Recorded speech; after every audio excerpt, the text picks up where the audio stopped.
How was the lessons? It was very good. I learned a very good lesson from you. If you don't hit anything, it's boring. Drifter's analogy.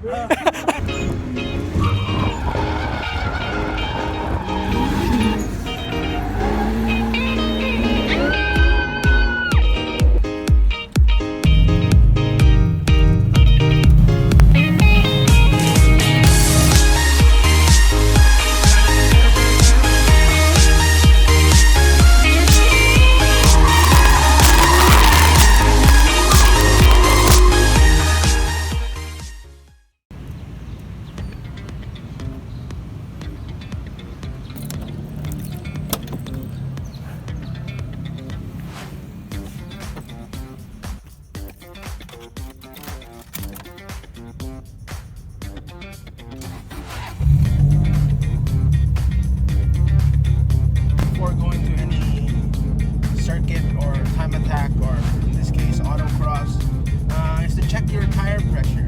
So we're going to stop by one of the gas stations and then just do just that. And look who's here! Morning, Mr. Kirby Drives. Morning! What are you driving this morning? GC8 Subaru Impreza STI. You?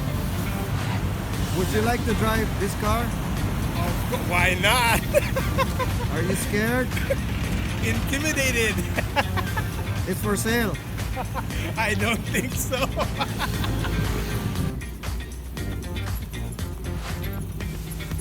like guapa switches? I have a lot of guapa switches. So this is how you set up a Gymkhana track.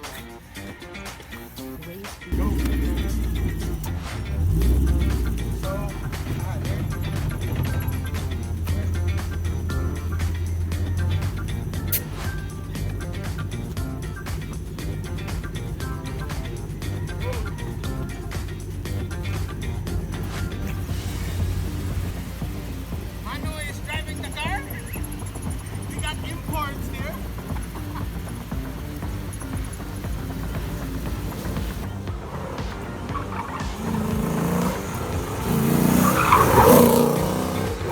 We're gonna have Gymkhana lessons. It's kind of like autocross, but it's not.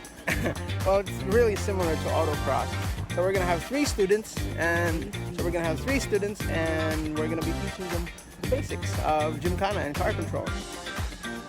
We got gates, 3 gates, going to the double A, and Jong and Mano is right there checking out the car, and yeah. So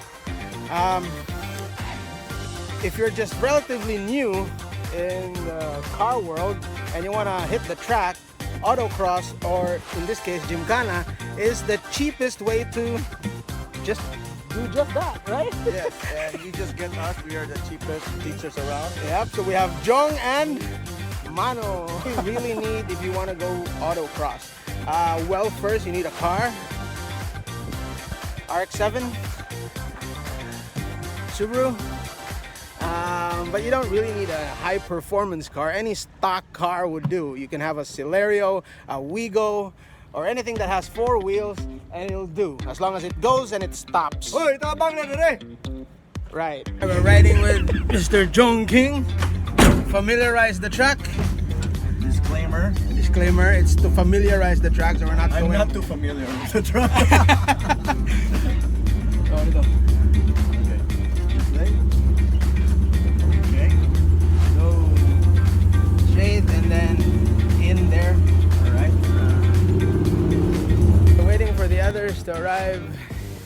Oh, we have one more. There, hatchback. See this? This is our cone. Pain is the best teacher. That's why we have concrete in our cones. Things that you are not quite comfortable doing to erase all the gray areas and to know between what is right and wrong, black and white, so that we can do it safely, consistently, and faster. So thank you for coming. Late. And okay, so before we start, let's pray.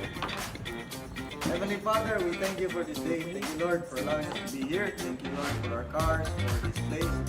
And Lord, you just keep us safe and allow us, Lord, to learn new things with our cars and continue to guard us and humble us in all that we're able to do. We thank you for this time that we have to share together and bless this fellowship. As we pray in Jesus' name. Amen. Okay. So, we will have one coach each. Manu will coach this guy. Manu will coach this guy. I will coach the youngest guy. Kirby will coach the buffest guy. And yes, we will be fastest. We will be fastest. sorry. Evaluation. We don't call it competition. It's called evaluation. Assessment. So, first thing first, we familiarize the track through teaching you. Yeah, the big guy. So I'm gonna show them around the track. Okay, well, you speak. Yeah. First time I met you. So we're just gonna go slowly around the track so that they can familiarize themselves. Na-virginan na akong auto.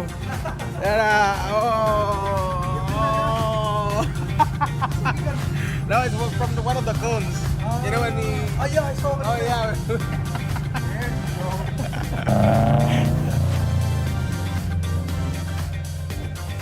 So what they're doing is they're comparing their fastest time before they learn to apply the techniques, and then after Yeah, after you apply.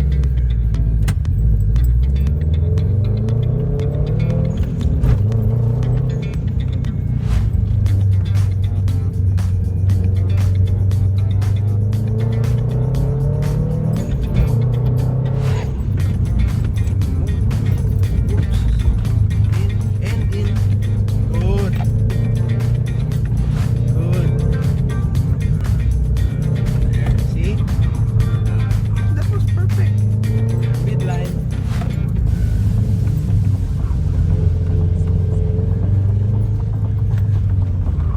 Oh shit. That was too late. But it was good enough.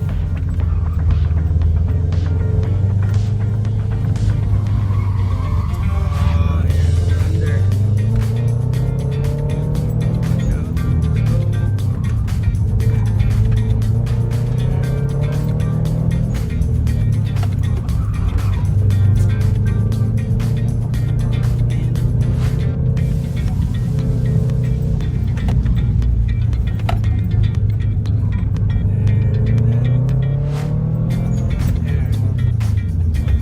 Was good. Oy. So next time, you notice that we understeered there. So because you were under braking while in the corner. Under braking. So don't do that. Just brake on a straight line. Make sure that you have perfect braking, and then just take on the corner and do not put load in the front tires on the corner because it's going to understeer man kayo, maawas ka din. Down. Give another time for the second lap. You wanna 3 do- laps then average. You want to do a third lap and then we'll average the time. The most important is how fast, how much difference there is on your lap. That will determine how, getting the total difference and adding it. The more bigger lap differences, the bigger the difference, that means you will do faster. You could also be very consistent with your time, diba? And then maybe you will try to ride with you para we can push you a little more. Okay? Maybe first right, then second or third right, or really. If you prefer that, don't think about the time. Right. 3, 2, 1, go!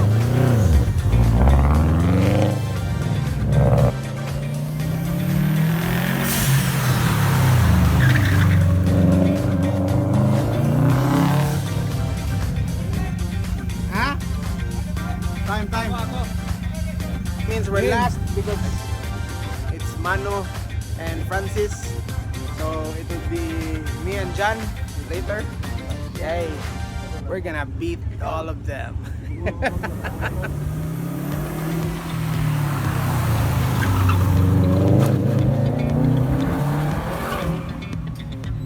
Yung ka niliwangan sa curb. Love thy student, love thy student. Okay. Kami sunod. We're gonna wipe all of your time. Gigidyuhan ko. Ay nag-post ha. Break. Break. Okay, angat. Panginig kayo eh. Ginig ka eh. Panin nyo. Bigas smooth. Smooth kayo. Our turn. We're gonna wipe the smile off their faces. Go. One. Ready, set, go.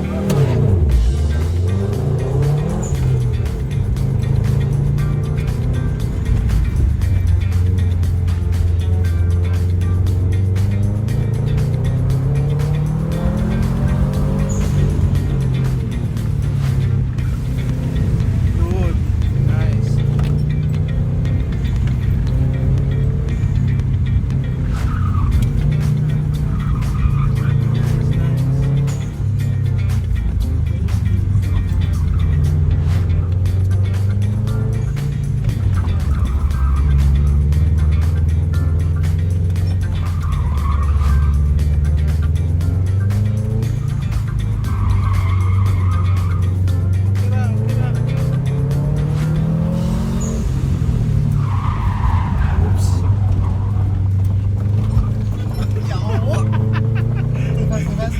Too fast. Gate.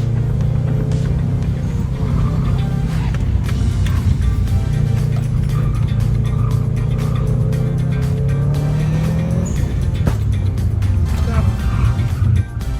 1 minute 14, 6.16.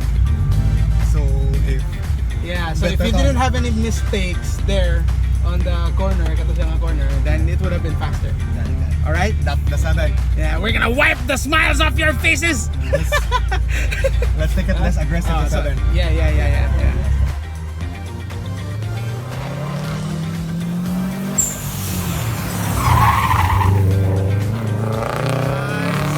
Student, my student. So may masulting mo. Ay, picture mo. 1 minute 11:83. 1 minute 11:83. 1 minute 11:83. I win.